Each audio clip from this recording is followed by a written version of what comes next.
Welcome to Insider Chatter. This is a live edition of the show because, Nate, we're here. The biggest news in Hollywood this year just broke. Warner Brothers has been sold again, allegedly. We'll see if this actually goes through. I'm Mike, the novice cinephile. Joining me, of course, is Nate. He knows movies. Hi. Nate, how you been? Give the world your thoughts on this one. Um, I was gonna start singing "Amazing Grace," but I don't know if I want to sing. I'm not gonna embarrass myself, but movies are fucked. We are so screwed, aren't we?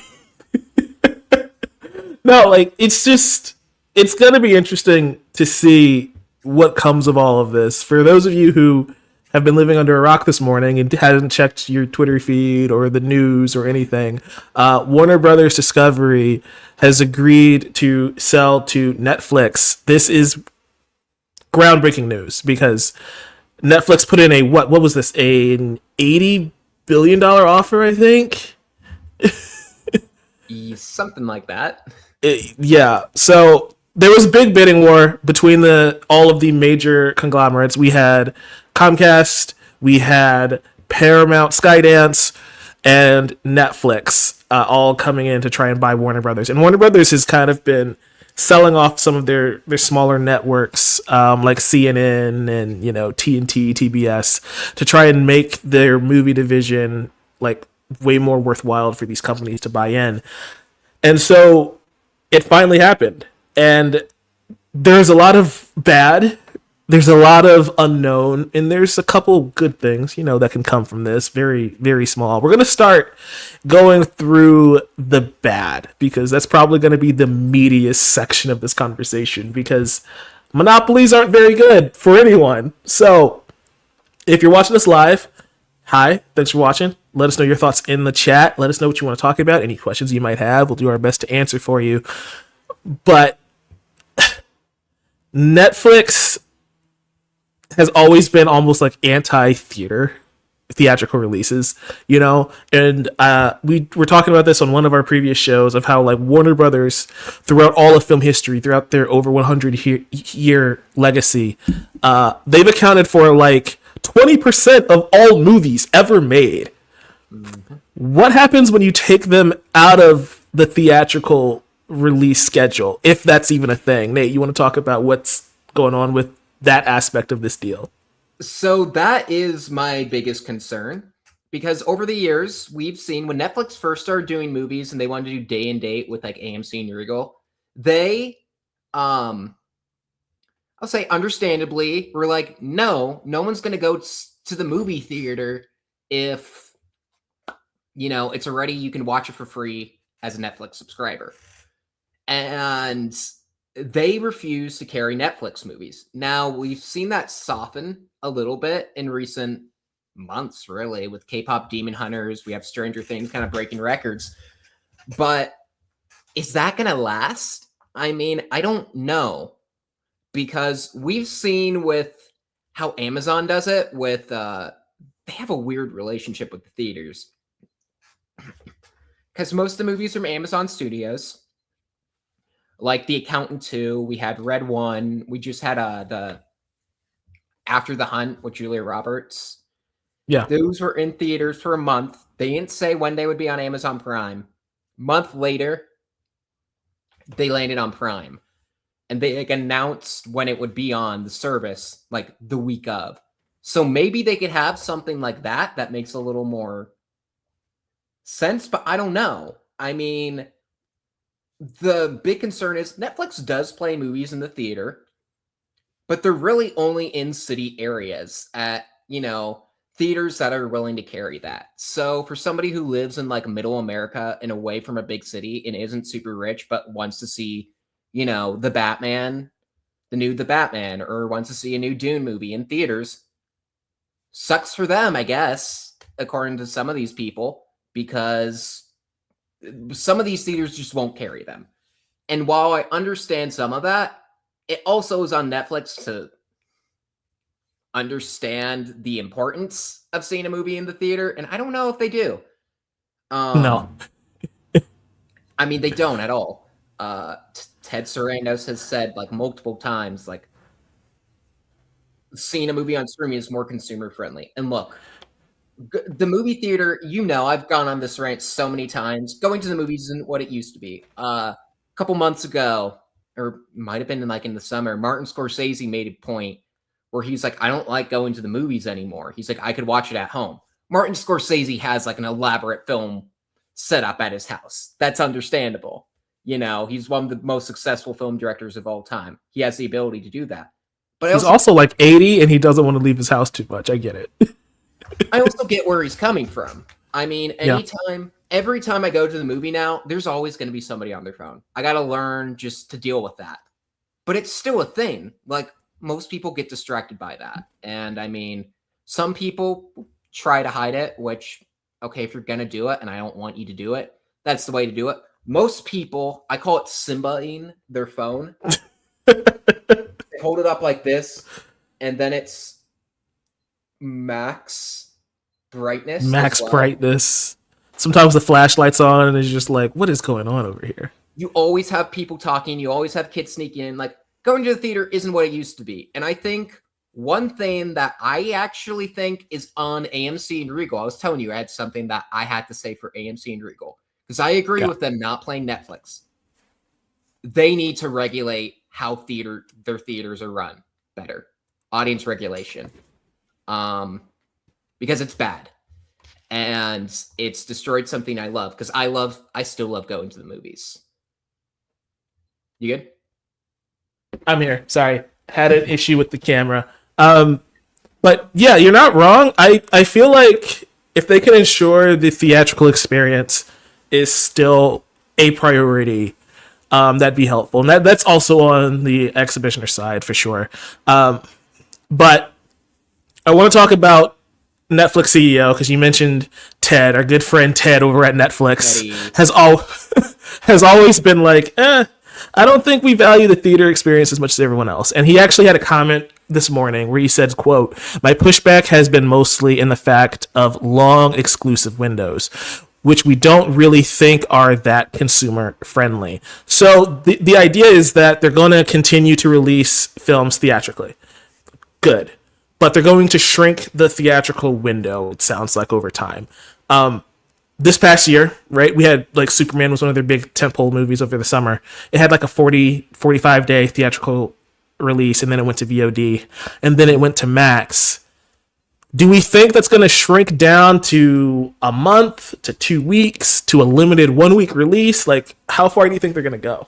Netflix, with Netflix, they just announced today, underneath all this huge news, they just announced the release date for the Peaky Blinders movie coming out next year. The Peaky Blinders, The Immortal Man.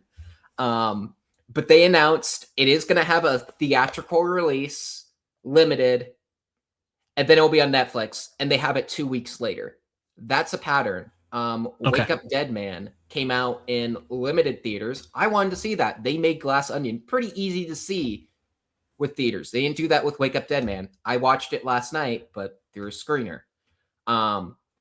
Which, that's not how I want to see that movie, but came out in theaters, limited, last weekend. It's going to be on Netflix next week. We just saw Jay Kelly, it's an Oscar contender with George Clooney and Adam Sandler, Noah Baumbach. That just dropped on Netflix today. It premiered in theaters, I think, 2 weeks ago. Might have been 2 or 3. That is what they want. But I think the sweet spot is you do it by a month, which I still don't like. I still hate that. I think these movies, you should have a longer window by at least 2 months. Do it how... I actually think Disney might have the best model with it. Okay. Or even Warner Brothers. How Warner Brothers is doing it right now is actually understandable, because I would say Disney's is a little too long. Like, what's Disney's model for those who don't know? 90 days. Okay. And then that was standard, right? That was pretty much how it was pre-COVID. I'm pretty sure. But no other studio is doing it like that except Apple, where they wait like 200 days or some shit like that with some of their movies they release, and they do PVOD. And look, I just don't like PVOD in general, but I get why it exists. But yeah, I think the sweet spot is 90 days, but they're not going to do that. I mean, I think the And sweet spot is 40 days or 50 days, 90 days for like a big movie. Superman should be 90 days. A Barbie should be 90 days. yeah, yeah. But Speaking of Barbie, that kind of brings up the another question, right? How do we distinguish what's going to even get a theatrical release? Like the tentpole DC stuff, sure, I expect that, but like we had Sinners, right? Is Sinners the type of movie that they would greenlight in the first place? And if they do, would that be a Netflix on streaming day one type of thing? Like that's, I don't know if we're gonna get these like one battle after another Sinners, weapons, right? Like, will we get those types of films getting theatrical releases, or is that gonna just be like content fodder for Netflix? I don't know. And that's the weird thing because it's so funny. I go back always to even like Zaslav demanding they greenlight that movie, The Alto Nights. Uh huh. That was like his buddy who made that movie. Would he have demanded that be released in theaters? That's another thing altogether. My main concern, yeah, is what do they consider a theatrical movie? Because I can assure you they wouldn't have released Sinners or Weapons or One Battle as a wide theatrical thing.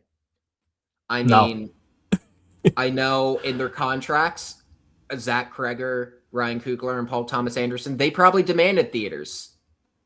But we've seen Netflix turn away some pretty prestigious directors, even just recently. I look at Zach Kreger, his movie that he's doing after Resident Evil. It's called The Flood. He's teased it in a couple interviews. I asked him about it in my interview with him. And he's like calling it, this might be the best script I've ever written. Like he's like so proud of it. And it's with Amblin, who has Steven Spielberg's company that has a partnership with Netflix. And I guess it was going to be through Netflix. And initially they're like, yeah, we'll give you a theatrical. And then they're like, no, we won't. Just limited. And he's like, what? Then I don't want to make it. You look at Emerald Fennell. Look, her movies aside, say what you will about her movies, they do catch attention. And I mean, Saltburn, that was an Amazon thing that was released on streaming a month after theatrical. But Wuthering Heights, one of the big releases for early next year, Netflix was willing to bid a lot more money to Margot Robbie and Emerald Fennell to make that movie. And they turned it down because they wanted theatrical. And they went, ironically enough, with Warner Brothers. I even look at Greta Gerwig. Like, that was a year-long battle, it felt like, to get this theatrical release for Narnia that's coming a year from now. A little less than a year from now. Right. She had to fight like hell. And still, theater owners are pretty pissed off about it. And some of the rival studios are kind of mad about it, too. Which I don't really get that. But they shouldn't. They do the same thing all the time. But that's besides the point. We've seen all these different kinds of filmmakers. Ryan Johnson, he's peeved. He's pissed off about how Netflix has released Wake Up Dead Man. And he wasn't fully satisfied with how they did Glass Onion either. Are they going to have any kinds of filmmakers left? I feel like, I don't know. Yeah. I want to go to Isaac's comment here that he shared on YouTube. He says, quote, I mean, if they greenlight the likes of The Irishman, I don't see how another Sinners could not happen. It's theater release that is in question. I mean, I feel like, I don't know. I guess to me, we can point to The Irishman, right? Like they have movies from established like prestige directors for sure. This year alone. Yeah, it's just how many. That's the thing when we do this consolidation method, right? We just took a studio off the board essentially. Like how many of these movies will get greenlit, and will they get those theatrical releases? Because we had Netflix movies and Warner Brothers movies, but now they're all under one banner. How many of those will get produced? I mean, look what happened when we had 20th Century Fox get bought by Disney. The amount of films produced by 20th Century Fox shrunk tremendously. So that's another thing where it's like we're going to get less of these probably, and we're probably going to churn out more franchise IP because Netflix is going to want to milk that cow probably even more than Warner Brothers wanted to. Over at Discussing Film, they had a tweet, and I'll just read through some of it.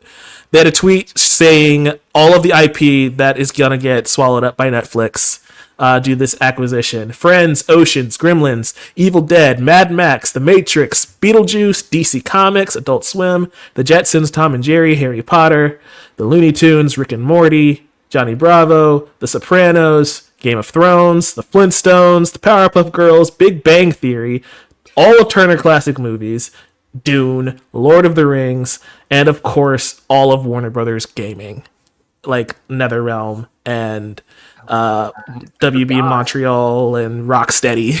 I forgot. I hope Netflix Games doesn't. Netflix Games is a cool idea. I'll give them that, but it's only on the phone. I hate that.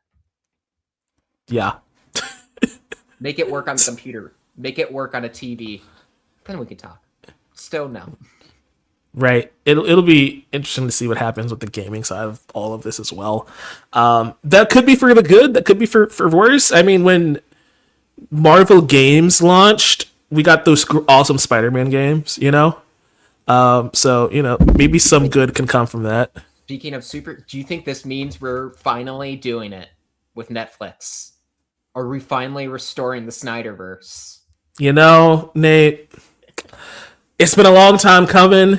We called them Mad Men, but this might be destiny fulfilled. You know, the Snyderverse will rise again from the ashes. Let's talk about some of the background stuff of this, though, right? David Zaslav is apparently still going to be in charge of the Warner Brothers side of Netflix, which is interesting. I don't know how long all of this will run for. This could just be a couple years and they, you know, lay people off. That tends to be what happens when these when these mergers go down. But yeah, DC Studios is apparently going to run unaffected. I just don't know what happens with a lot of the shows, you know, like, will Lanterns go to Netflix? Like, what happens with HBO and Netflix and the split between those two? I will say, anytime there's these studio, mergers, it always takes a couple years, even after the official announcement. Look at Disney, and I think Disney in 20th Century was a major example, because that was announced early 2017 that it was moving forward. It took, I think, until it finally became, I think, official in like early 2020, right before the pandemic started. I believe that's the case. Yep. Because that's when it became 20th Century Studios. Paramount Skydance, that was in the works since last year. That one took a year, but at the same time, it took a while to get to that point. So I think it all depends on, how long this process is going to take. Because we already know that our government, for once, maybe for their own ulterior motives. I was about to say, don't spin this as a good thing. Opposing morals, they're not for this merger either. They wanted the other person who was a big candidate, which was Paramount Skydance, the Ellison family. Yep. So they might try to shake this up. And I mean, even yesterday, they sent like a letter being like, oh, Netflix isn't playing fair. This isn't fair. Blah, blah, blah, blah, blah, blah, blah. It sounded really whiny and everything. And it was almost like, I don't want to root for Netflix, but you're kind of making me, because you sound like Veruca Salt, Warner Brothers. This is a whole other page of it. And we can talk about just the legal implications of this. Obviously, we're reaching monopoly territory, and so the U.S. government is going to step in. And like you're saying, the Ellison family and the Trump administration are two peas in a pod, and so they're probably going to try and fight this off. I thought this was very interesting coming out of a Deadline article when they were talking about the legality of it all. They were basically saying that Netflix has a Trump transaction tax, that they have a game plan in place. Basically, they're going to like guarantee that they're going to make most of these projects in the United States, something that Donald Trump really, really loves. How can you make a Call of Duty movie in the U.S.? That doesn't make sense. Paramount's doing Call of Duty. That's valid. But apparently, like that terrible Johnny Depp one we talked about, that's set in England. Yeah. I think it's set in Europe. Yeah, it has to be. Why are you filming that in the U.S.? It's not period specific. And that's besides the point. Sorry. Go on. No, but it's just apparently they do have a game plan to try and schmooze their way with Donald Trump. Netflix CEO Ted, good buddy Ted, friend of the show. Eddie. This is a bit. But apparently he did meet with Trump like early last year. And in this article, it's like he's donated to Democrats before, but he and Trump seem to be on good terms. Whatever that means. It'll basically be up to Paramount and Yellowstone to see how much of a fit they throw. Because Trump might just let this slide. The FCC and the DOJ is the concern. Huh? I will say most CEOs of these studios are chummy with Donald Trump. Zaslav was. I mean, Iger could say things that are opposing, but we saw even some of his recent comments about dialing it back on messaging in their movies that are not even messaging. Yeah. You know, all of them are. So it's not just a Ted Sarandos thing. I think it's just all these CEOs that are, but there's some more than others, and I think the Ellisons they're definitely the most. For sure. Because we already saw with the upcoming Legacy sequel that's coming up. Yeah. this will be interesting.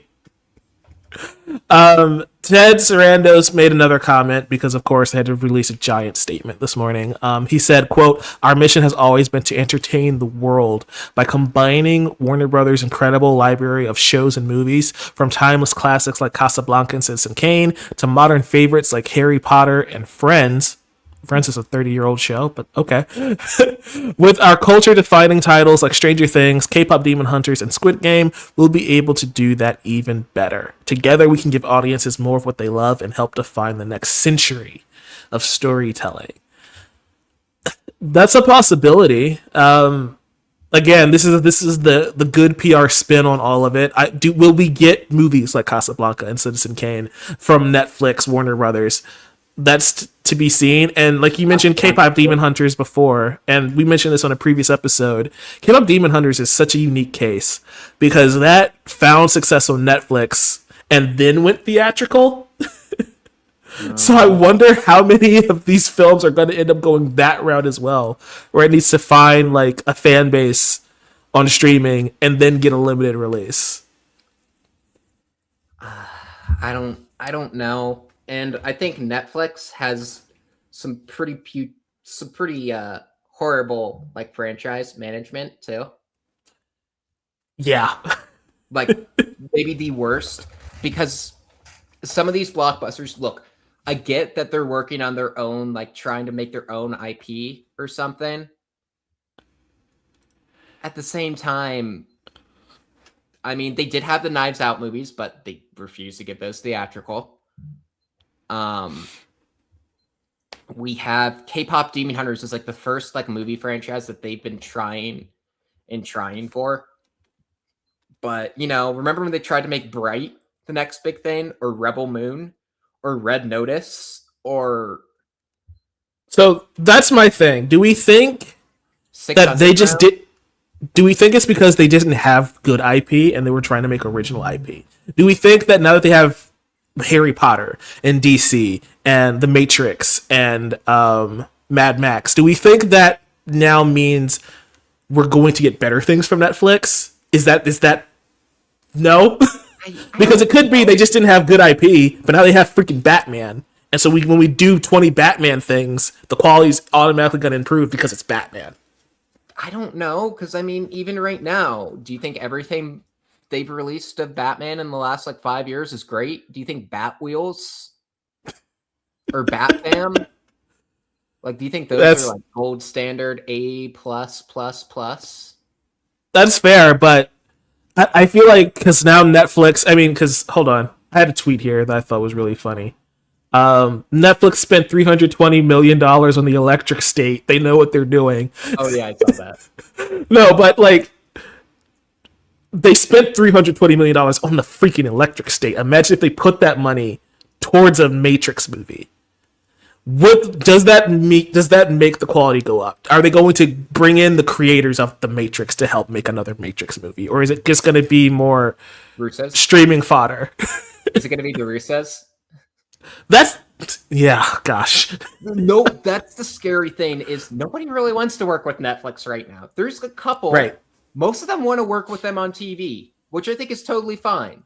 I think I kind of wanted to bring up like all the different prestige filmmakers that have even worked with Netflix recently, like Del Toro. David Fincher is kind of stuck with Netflix for forever, how long, I don't know. But he has that Cliff Booth movie that's coming next year that Netflix is doing. We had a new Catherine Bigelow movie this year. Obviously, years back, we had Martin Scorsese do The Irishman. We've had Jane Campion. We've had Alfonso Cuarón. We've had Bong Joon-ho. We've had who else this year? Noah Baumbach. Greta Gerwig is next year. Like, we've had some prestigious filmmakers work with Netflix, but they don't usually go back to them. They just work with Netflix to get their passion project off the ground. Yeah. After a while, I don't think many people will want to, continue working with them. Like, and that's the scary thing because all of them care about theatrical, except the Russos. Yeah. Well, the Russos are the Russos, so like But do we think that's where the Warner Brothers side of it kind of helps that? Like, I'm just playing devil's advocate, trying to find a bright spot here, but like we had the great year that Warner Brothers had this year with their theatrical releases. Will that convince filmmakers to say, hey, if we do this under the Warner Brothers banner and we get our 2-week release window or whatever it is in theaters, I'm cool with that, as opposed to working just directly with Netflix, because you're still going to go through Zaslav, right? You're still going to go through DeLuca. If you're doing a DC thing, it's still going to go through James Gunn. So do we think that gives Netflix more opportunities to do theatrical simply by having Warner Brothers? I don't know. And I mean, I feel like it's also after years of everybody hating David Zaslav. Yeah. I feel like I was finally coming around on the guy because I'm like, look, he was the guy who brought on James Gunn and Peter Safran. He was the guy who hired Mike DeLuca and Pam Abdi. Yep. Look how that turned out. Best year for Warner Brothers. Then he just goes behind and just does this. He had to get the stock high, man. You know how it works. Yeah. Because he did all that banging the drum of like, we've got to get DC in order. They made one good movie, and he's just like, perfect. I can sell high. Why we're up here? What was your question? I don't know. Now? I was reading the comments. Yeah, we have a bunch of valid, bunch of angry emojis, and then Isaac's in here, dropping some good points. If they didn't stop the Microsoft and Activision Blizzard merger, they might not stop this. That's fair. I will say, when it comes to gaming and tech, they're way less knowledgeable. They'll be like, hey, I know Netflix. Hey, I know HBO. That's a lot. Yeah. They're not that bright. I'm going to be real. Distribution through WBD is possible. That's what I was just saying, actually. But my question for you, Nate, was, does having the Warner Brother crew lessen, like you were talking about the relationship that like AMC has with Netflix, since they do have an okay relationship with Zaslav, would they be more open to working with Netflix on some of these projects and these releases? It was basically the question I was asking. Maybe. It's really hard to say. I mean, I know there's some people who are like, oh, they should just boycott all Warner Brothers movies. And it's like, I don't think that's a good solution either. There's people who still want to see these big event movies in the theater who do not live in New York or LA. You know? Yeah. And that's the thing. Like, those are really soon enough, the only people living in big cities are going to be the ones being able to enjoy a Netflix movie on like a Saturday. But who knows? I mean, maybe they will be willing to work with them a little more. I think it's all about this window that initially Ted Sarandos was like, oh, for now, it'll be the same. And then he was like, nah, never mind. Like 2 hours later, he made a new comment. He's like, oh, yeah, we want to shorten the windows. Yeah, that'll be interesting to see what comes of all of this. I think the one thing is it could backfire if I was just reading a comment. It could backfire if, there is a full-on boycott before any movie releases. Like if they realize it's like, okay, we're gonna miss out on all this money, maybe they'd reconsider. But I don't know. I probably lost the tweet because you know how Twitter can be, but I'm pretty sure the Directors Guild and SAG all had comments on this as well, and their concerns about this, and they're like gonna be writing statements to Netflix regarding this potential merger. Yeah, it's fascinating, dude. I'm just excited for the Stranger Things crossover we're gonna get in 2029. Yeah, that's gonna be sick. We all know it's gonna happen. Alt Finn Wolfhard, right? No, but there's so many unknowns to this. I do want to mention a positive though. It's not Paramount Skydance. Yay! Yeah. All of the comments and like the reporting we had from that showed that was going to be like the worst case scenario, where it was just going to be Rush Hour Cinematic Universe. Yeah, it's just going to be Donald Trump saying, "Make this movie that I want to see," and they're just going to make 5 Rush Hour movies for some reason. Hell yeah! I still can't believe that happened, bro. It's so weird. But yeah, like out of all of the possible scenarios, this is probably the second worst, but it's not the worst, so count our blessings. I'm just looking at our doc here. In chat, if you have any questions or comments, keep dropping them. Love reacting to what you guys are saying. I think we hit all the major points. We kind of just have to wait to see what comes of this from the FTC, from the DOJ, and if Donald Trump has any comments. I don't think he's made any statements yet so far. What if he just comes out and has like the most out of left field topic, and he starts talking about the big screen? He won't. He's not the Pope. The Pope. Did you see the Pope's recent comments about movie theaters? No. What did the Pope have to say? Oh, he was like praising movie theaters. Based. Like, yeah, it's great. We love our Midwestern Pope. I know, he's so great. Donald Trump isn't the Pope, so. He never will be. Though I have beef with the Pope this week because it's Packers-Bears week. So he's my enemy. But I'm looking here, and we have a tweet from Discussing Film. Warner Brothers in talks to license DCIP to Universal theme parks. So Universal gets something. Good for them. Outside of that, of course, Ted Sarandos had the comment of 45-day release windows. He said that was too long. He said that in April. So we can expect them to be shorter, probably significantly shorter. Love that. So that's going to be great. I think that's everything that we have so far. Nothing else. We can talk Critics' Choice if you want. We can go through some other stories if you want. Hey, it's one more thing about this. Remember when all this started happening? The streaming wars? Uh-huh. Like for a little bit, it was like everyone was taking their stuff off Netflix. Now it's all going back onto Netflix. Like, what's up with that? It's because they lost. It's because they lost the streaming wars. And when the streaming wars were happening, we were all like, this bubble's gonna burst, because once everybody has to pay for every streaming service, it's no longer a deal. and people just subscribe and cancel when they want to. Like I'm sure there's somebody who only cared about Stranger Things, and so they're subscribing to Netflix for like two months to watch the last season of Stranger Things, and then to cancel. But that's the one thing that Teddy keeps dropping consumer friendly. Big Ted, he was a consumer friendly. We were consumer friendly.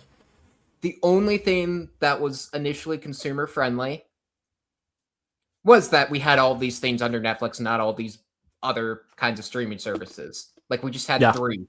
We had Netflix, we had Amazon Prime, and we had Hulu. You know, that was simpler times. That was a little more consumer friendly than now when we have like 1,600 different streaming services. Every studio except Sony has to have a streaming service. So I guess you could like check off Netflix will raise their price, but in turn, you won't have to pay for HBO Max anymore, I don't think. So you will, because they're going to keep HBO Max active. They're going to do the Disney Hulu thing where they're going to have two services. But one of the notes that they had in here is that if you subscribe to both, you can get a bundle to save some money. And so I feel like part of our concern earlier was kind of that consolidation, right? I think they want to keep the Warner Brothers branding. They want to keep the HBO branding, right? And part of what Warner Brothers learned and how they went back to HBO Max is that HBO's name meant something. And I think Netflix is at least smart enough to know that hey, our good shit goes to HBO. The Game of Thrones, right? The Sopranos. I don't know if Game of Thrones is that great anymore after that last season of House of the Dragon.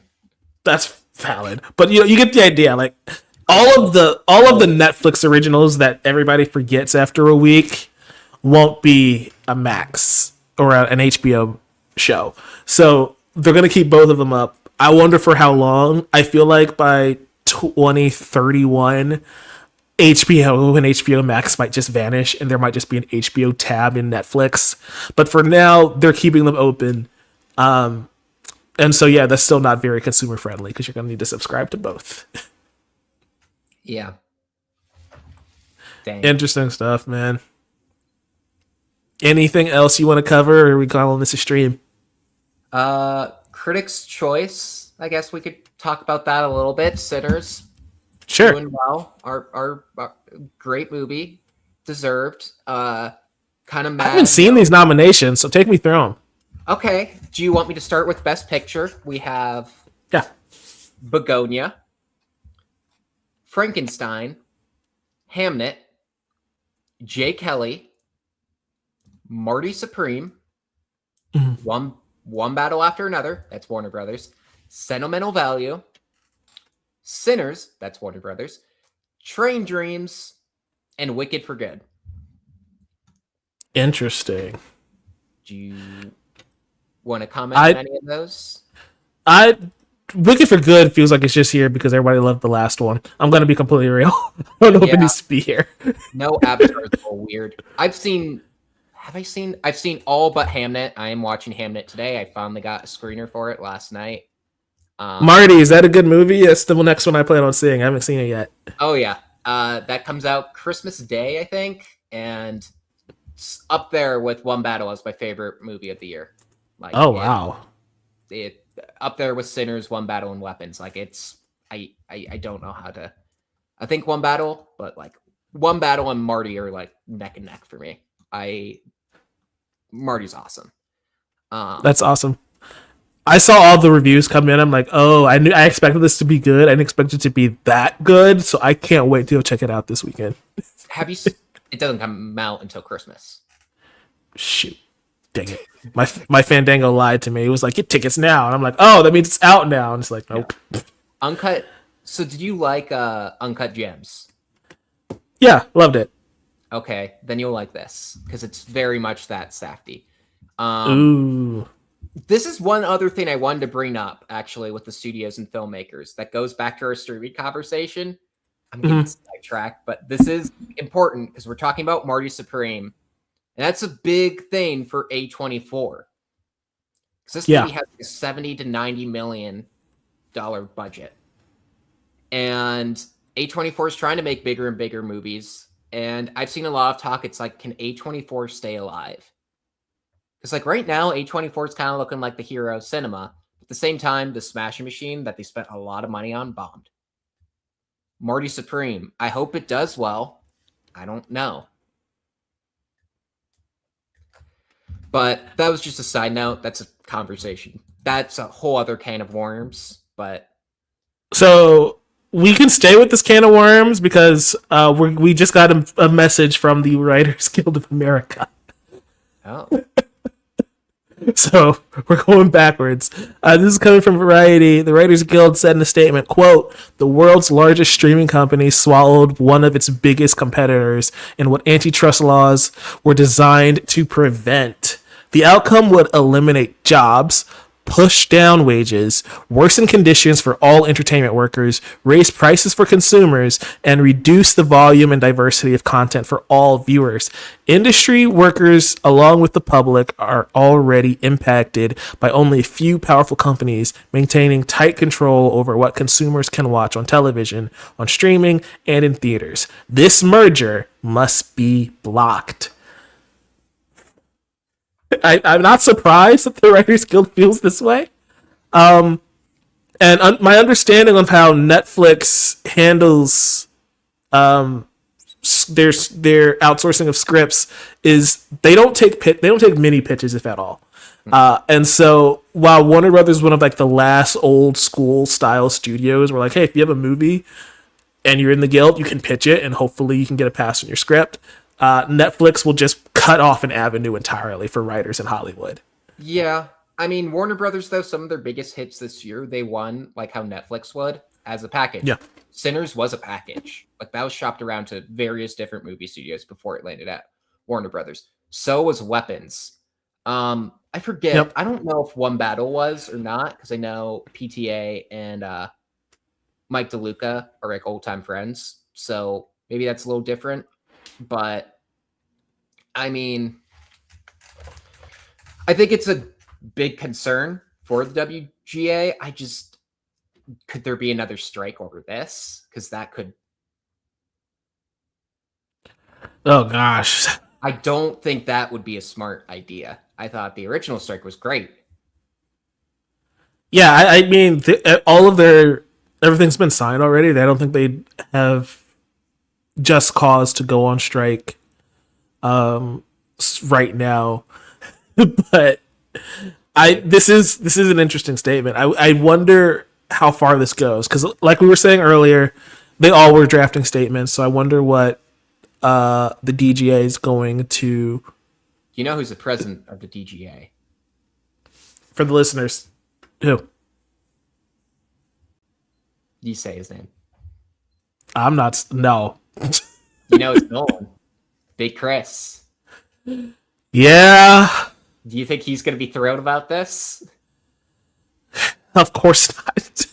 You know he left WB. Chris Nolan left WB for very similar concerns.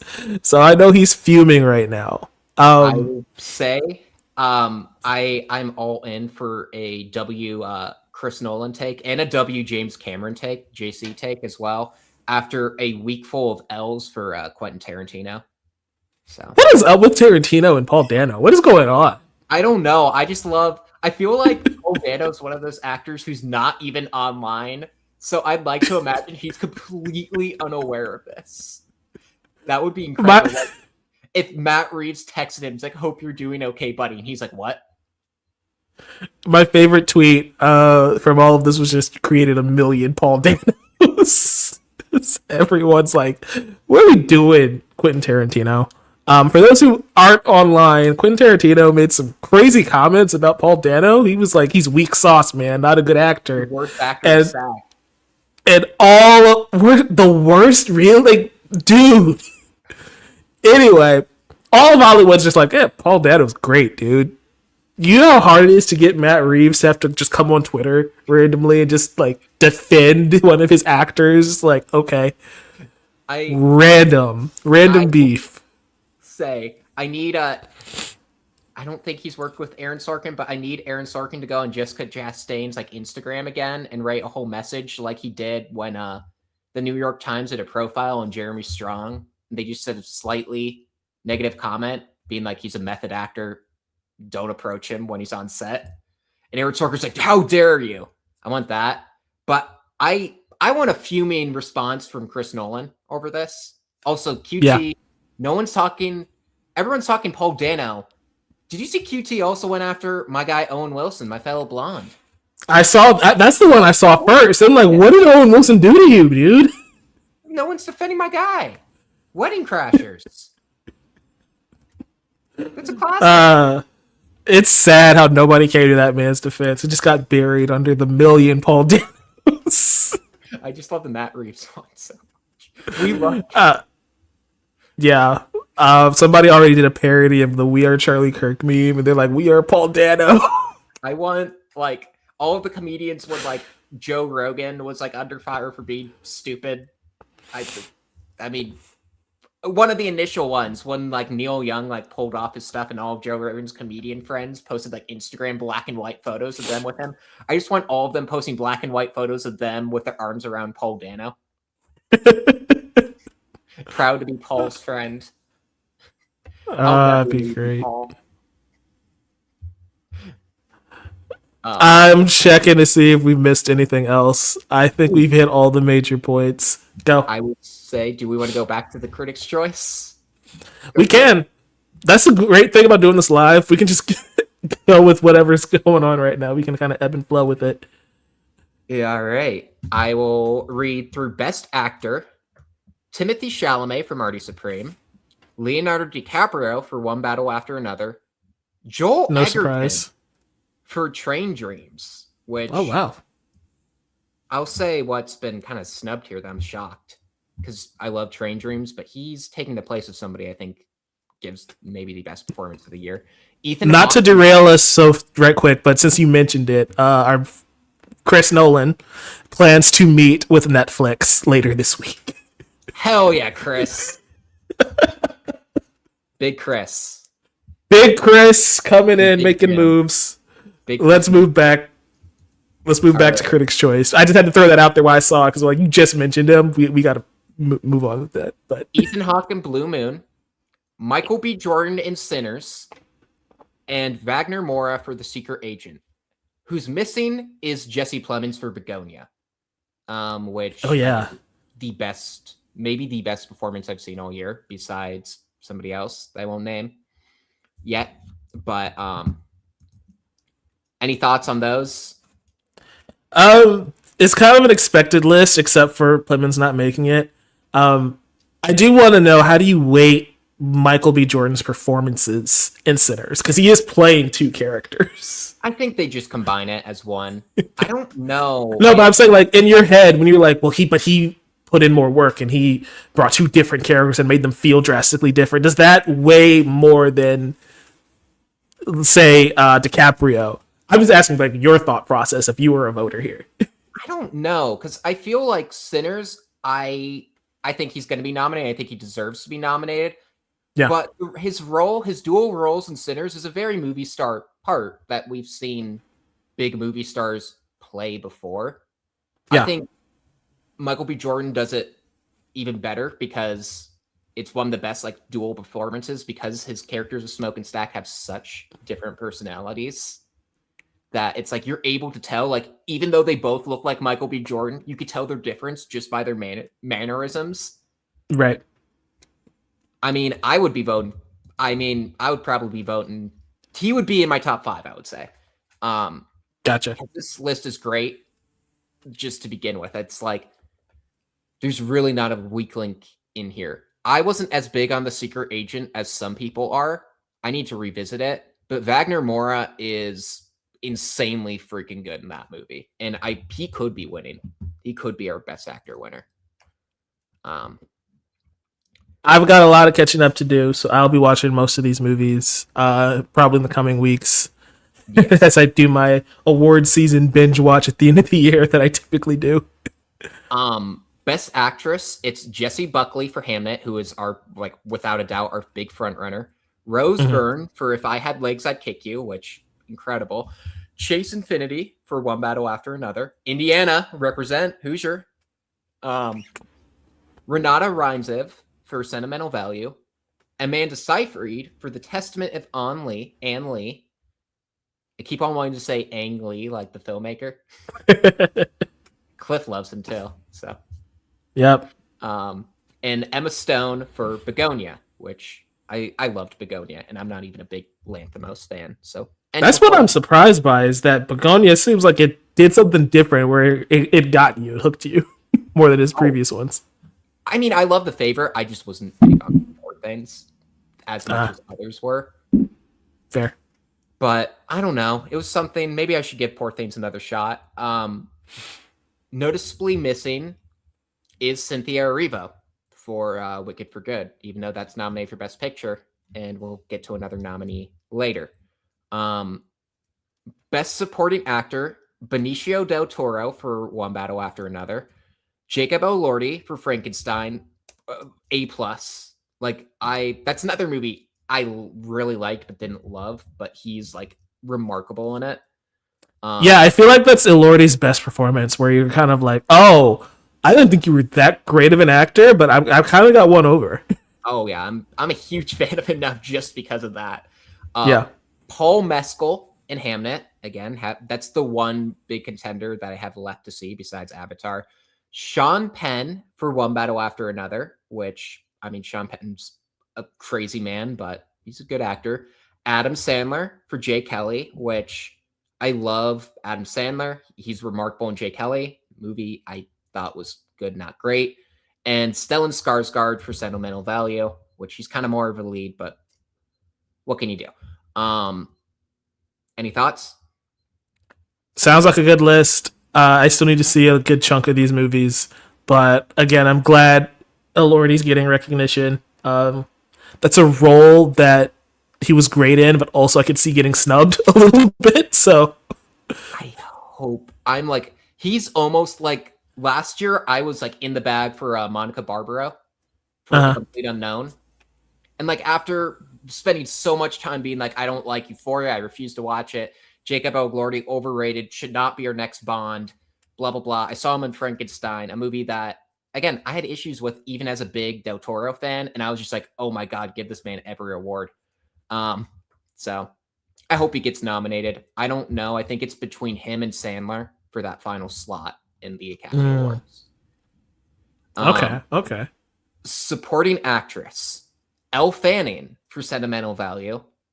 Ariana Grande, Wicked for Good. Inga Ibsdottir Lilas for Sentimental Value. My favorite performance of the year is Amy Madigan in Weapons. Mm-hmm. Wunmi Masaku for Sinners. And Tiana Taylor for One Battle After Another. Great list. I have a question for you though. Mhm. What? Why is Ariana Grande nominated, but Cynthia Erivo isn't? I don't think Ariana was that much better than her. I don't know. I think Best Supporting Actress is more up like in the air versus like Best Actress. I can't. Again, I'm gonna say a movie I liked but didn't love was The Testament of Anne Lee.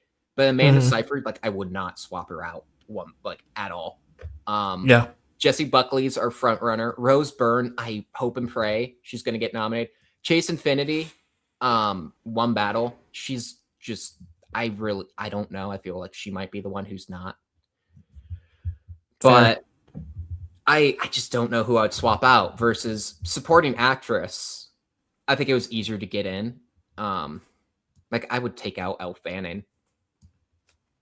Like she's really good in Sentimental Value, but I mean, I actually found her even better in Predator Badlands. My bias with that Oh, movie aside, um, she's more of like a comic relief in Sentimental Value.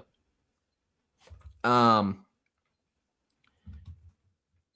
oh hell yeah! I'm sorry, I Best Young Actor has a nomination that has me very excited. So for Best Young Actor Actress, we have Everett Blunk for The Plague, which I told you about this movie. It kind of made me ponder back to childhood trauma and everything. But that's because it's so freaking accurate to what it's like to being 12 years old and how Mhm. terrible and ruthless 12-year-old boys are with Yeah. bullying and everything. And this kid is just like remarkable in this movie.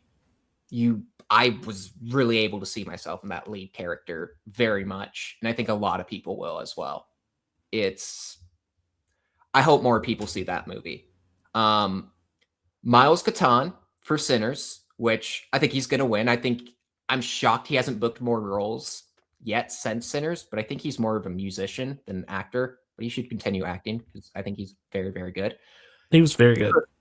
Carrie Christopher for Weapons, very good. Shannon Mahina Gorman for Rental Family. She is the most precocious, like adorable girl in that movie. Like you're just like I wish you instantly care just because that kid is so doggone cute. Jacoby Jupe for Hamnet, haven't seen yet. Again, and Nina Yi for Left-Handed Girl, haven't seen that, but I know Sean Baker co-wrote it. Any thoughts on those? Nice.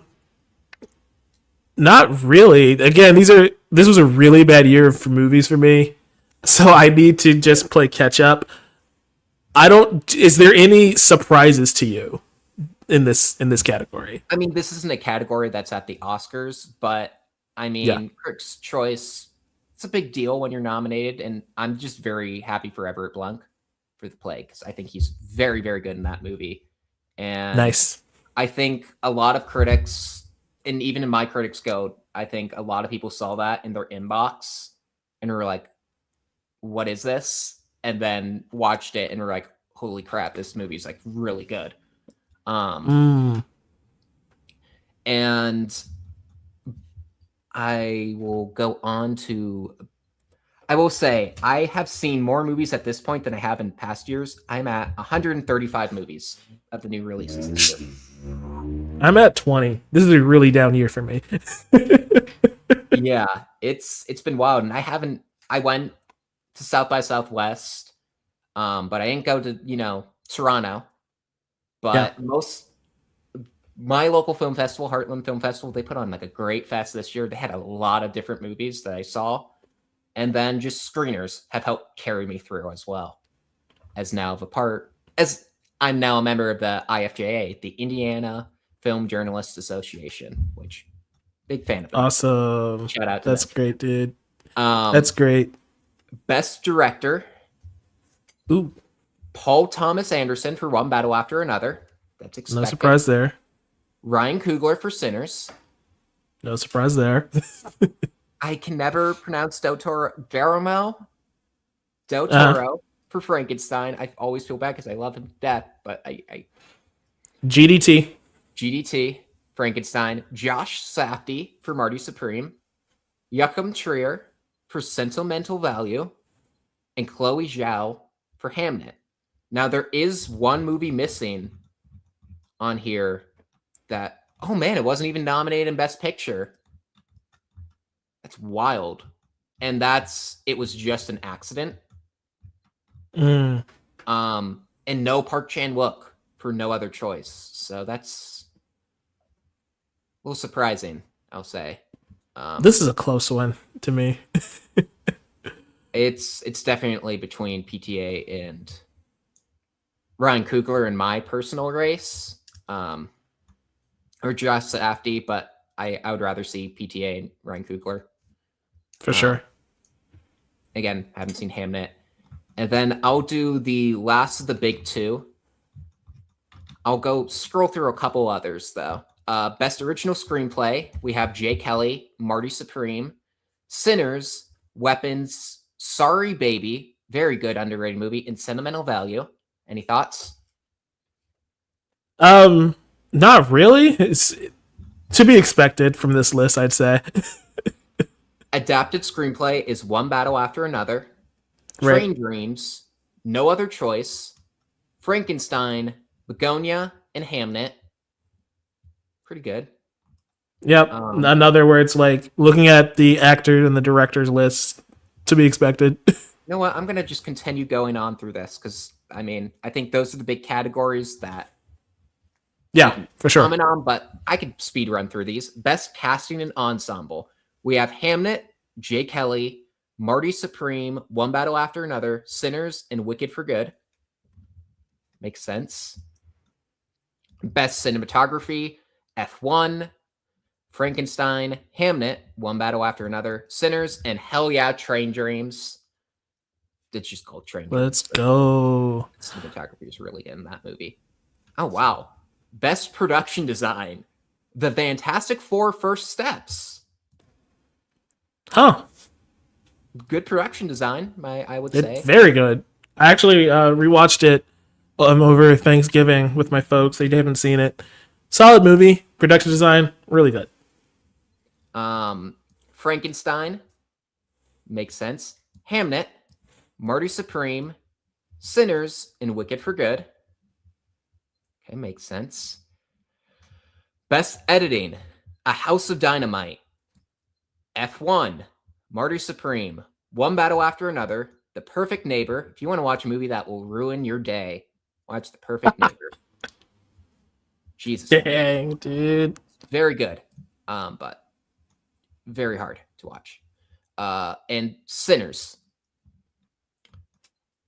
Best costume design, Frankenstein, Hamnet, Hedda. Haven't seen that one yet. Kiss of the Spider Woman. Actually, I really enjoyed that movie. Sinners and Wicked for Good. Best hair and makeup. 28 years later, they got the makeup right on the zombie dong in that movie. So, Frankenstein, Sinners, The Smashing Machine, Weapons, and Wicked for Good. They did a good job painting her green. I don't know. I guess. Oh, wow. So visual effects is Avatar, Fire and Ash. There it is. F1, Frankenstein, Mission Impossible, The Final Reckoning, Sinners, and Superman. No Fantastic Four there. Interesting. Superman and Fantastic Four kind of swap places. Honestly, I kind of agree with that. Yeah, I feel like Superman was solid. This is obviously Avatar's award, though. Who are we kidding? Oh, I know. I was just saying, I think Yeah, for sure. Four had the better production design, but Superman had the better visual effects. Didn't have a CGI baby. It's the dude, the baby. It's even worse on Disney Plus. I can imagine. Best stunt design. That's soon going to be an Academy Award nomination. So's casting. Ballerina, F1, Mission Impossible: The Final Reckoning, One Battle After Another, Sinners, and Warfare. Oh, weird that they don't have Avatar on there, but okay. Best animated feature, Arco. Just watched that this past week. Wasn't really a fan of it. Elio, have not seen. I don't know if I ever will. In Your Dreams, also not seen. Mike, your favorite movie, K-pop Demon Hunters. I like that movie. It's probably going to win.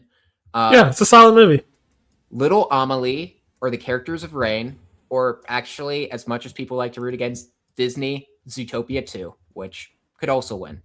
Very, very So, good. I haven't seen Zootopia yet. I feel like this is a two-man race. Is it going to be Zootopia or K-pop Demon Hunters? What's your call? I don't know. I know a lot of people are like kind of blown away by how much they liked Zootopia 2. And it's very good. It's like definitely of the Walt Disney Animation Studios sequels, it's definitely the best.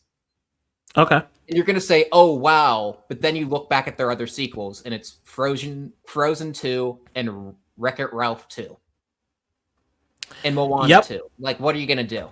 Like this. Yeah, I know. That's like when you said it, it's like not a high bar, but still like there are things I liked in Frozen too, you know. Well, I guess Fantasia 2000 was another one, and The Rescuers Down Under. But I mean, we're going way back. yeah. I feel like I know we were joking, but it's like I feel like K-pop Demon Hunters took off because of the lack of animated movies this year. Yeah. Like it's a solid movie. Don't get me wrong; it is a good movie, but it's like You were going through that list. I'm like, man, there was nothing between K-pop Demon Hunters and Zootopia, There is literally, it's been not a great year for animation at all. which is crazy coming off of last year where we had some pretty stellar movies. Well, the Academy kept shifting into more like art house animation winners. I mean, we had Boy and the Yeah. Heron, which I know that's Miyazaki. He's a household name everywhere, really. With Boy and the Heron beating Spider-Verse.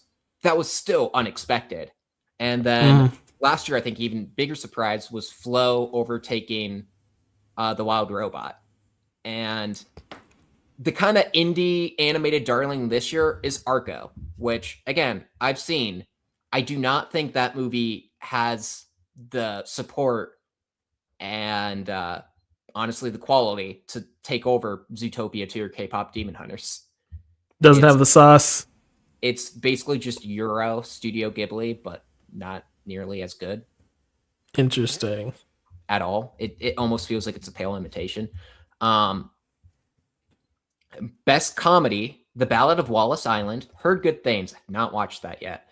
Eternity, one of the biggest surprises of the year. I really love that. Friendship, hilarious.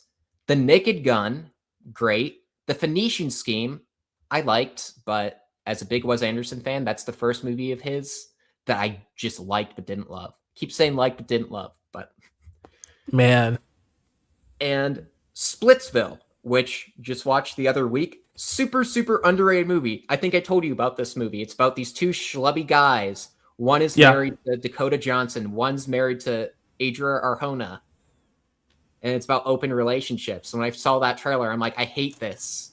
This is so unrealistic. Those two dudes would never score them. Then I watched the movie and I was like, this is a really good movie. It's really funny. It's great. That's great. I remember you were talking about this, and the plot of it is still so interesting. I'm down to check it out one day. Best foreign language film. It Was Just an Accident. Very, very good. Left-Handed Girl. No Other Choice. The Secret Agent. Surah. I'm probably going to watch that this weekend. And Bailin. Best song. I don't even remember this. Drive from Ed Sheeran from F1. I loved F1. I don't remember the Ed Sheeran song. Golden. Was it at the credits of the movie? I don't know. They had like several songs. They had like a Tate McRae song too that I kind of liked. Reasons. The music video is good. Never mind. Golden, you said, was the next one. Yeah, from Huntrix. K-pop Demon Hunters. Yes. Good song. I Lied to You from Sinners. That's the one that Miles Catan plays, Church Boy. Yep. Clothed by the Sun from The Testament of Anne Lee.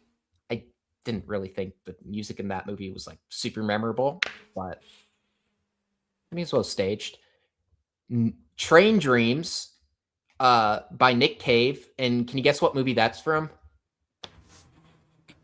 No. It's from F1. Obvious. No, it's Train Dreams. Good song. I'm like, it's got to be Train Dreams, but is this a trick question? I'm like, there's a train in Wicked, maybe. I don't know. Oh, and then, yeah, The Girl in the Bubble, which is Ariana's new song. So, as somebody who's never seen the stage play, how many songs were original to this movie? Just two. Okay. Girl in the Bubble. I haven't seen the stage musical either, but I just know from knowing. You know more Broadway than I do, so I'm shocked you didn't. I've never seen Wicked, so like I didn't know. I'm like, can I tell which one was added? There's only two new songs in all of those two movies because part one didn't have anything new. Yeah. And then this Girl in the Bubble was the one that Galinda sings to herself. Now it's just Glinda, but yes. Yep. Glinda. And then Elphaba's new song was There's No Place Like Home, I think. Something. Yeah, that's one that felt kind of out of place. I'm like, this is too Wizard of Oz inspired for. She sang good. Yeah. It's not a good song, I don't think at all. Yeah. That's the one where I'm like, I feel like this has to be an addition. This does not feel natural to this story. No, But Cynthia killed it. But yeah, not a great great. song. She's a great singer. One of the best. Best score, we have F1. We have Frankenstein. Well, F1 is Hans Zimmer. Frankenstein is Alexander Desplat. Hamnet is Max Richter. Marty Supreme is Daniel Lopatin. One Battle After Another, which is Johnny Greenwood. And Sinners, which is Ludwig Göransson. To me, that's the 2-horse race between Johnny and Ludwig. Very, very good scores. Incredible. Best sound. F1, Frankenstein, One Battle After Another, Sinners, Surratt, and Warfare. And that concludes the nominees for movies. We don't need to go through TV. I feel like best sound. Oof. Would One Battle After Another be the pick there? Or would it be F1? I haven't seen those two movies yet, so I'm asking your opinion. To me, the winner should be Warfare.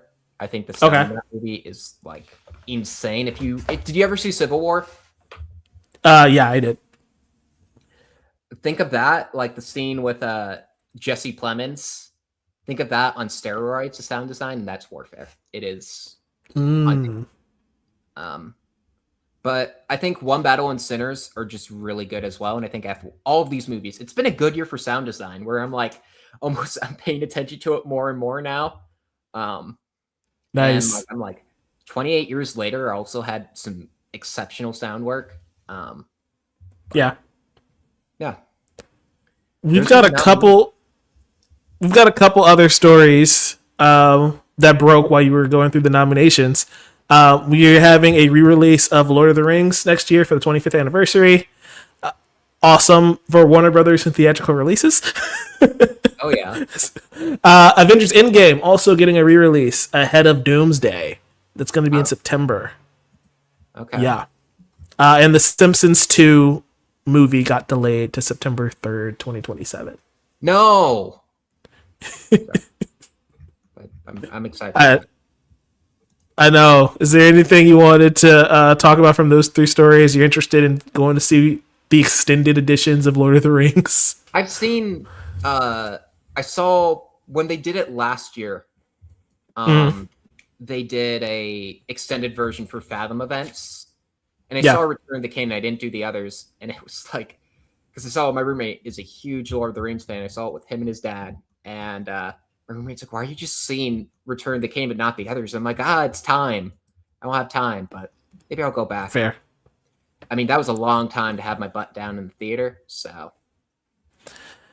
Yeah, the good thing about Lord of the Rings is I've seen them, so if I need to step out for a minute, I can do that. Yeah. That's... Endgame getting a re-release, I think, is interesting. I feel like you've got to release Infinity War 2, so it's kind of strange they're just doing one. Yeah. September 25th for the Avengers re-release. It's not even releasing near Doomsday, so I don't know why we're doing that, but okay. I mean, I think they're trying to do like what they do with like Avatar, but it's like people remember what happens in Avengers Endgame. You literally release so much you can't forget. I also don't know if it's relevant to what's going to happen in Doomsday. Like that not. Avengers team's not even going to be in that movie. I guess maybe it's. I don't know. Yeah, I don't like that. It's kind of weird, but yeah. Big day for news. If I'm sure by the time this stream ends, there's going to be something else that breaks. But this has been a fun conversation, Nate. I'm excited to see what comes of the Critics' Choice Award nominees. And of course, I'm a little scared about what's going to happen with Netflix and Warner Brothers, but you know, we'll see. We'll see where that goes. Of course, like we said earlier, the WGA had a statement saying that this can't go through. So we'll see if that has any weight when this goes to the courts. Any final thoughts from you, buddy? I think that's about it. All right, guys, if you enjoyed this episode, give us a like, subscribe so you don't miss a thing here on the channel. This is also going to be in your podcast feed in like an hour, so you can take us on the go. If you're listening to us in the podcast feed, subscribe to Not a Cinephile so you can get all the stuff as it happens. You never know when you're going to get an emergency pod live stream on the channel, so you got to subscribe for it, and you can see our beautiful faces on the YouTubes. If you guys want to follow Nate, where can they find you, bro? Find me across most social media platforms at Nate Knows Movies, or you can find me on Instagram at NateRichard98. And of course, you can find me at Not a Cinephile. You can find the podcast at Insider Chatter, and we will be back talking Stranger Things. I think we said we wanted to do. We're probably going to do that for part 2. That's going to be after Christmas, so we'll see how that goes. And I'm sure I'll have another video here on the channel going up in the coming weeks. Oh, yeah, Until next time, though. I was going to say, a frame-by-frame analysis from me, just in the black room, dissecting the trailer for Steven Spielberg's upcoming movie about UFOs. Oh yeah, we're gonna have to do an episode when Avatar drops. Not even about Avatar itself, but we probably will review Avatar. But we gotta talk about the UFOs. We gotta talk about the Odyssey. We're probably getting the Supergirl trailer as well, all going in front of Avatar: Fire and Ash tomorrow. Supergirl. We'll be back soon. If you guys want to see us talk, like, subscribe. We'll see you guys next time, and remember, keep watching movies. Peace.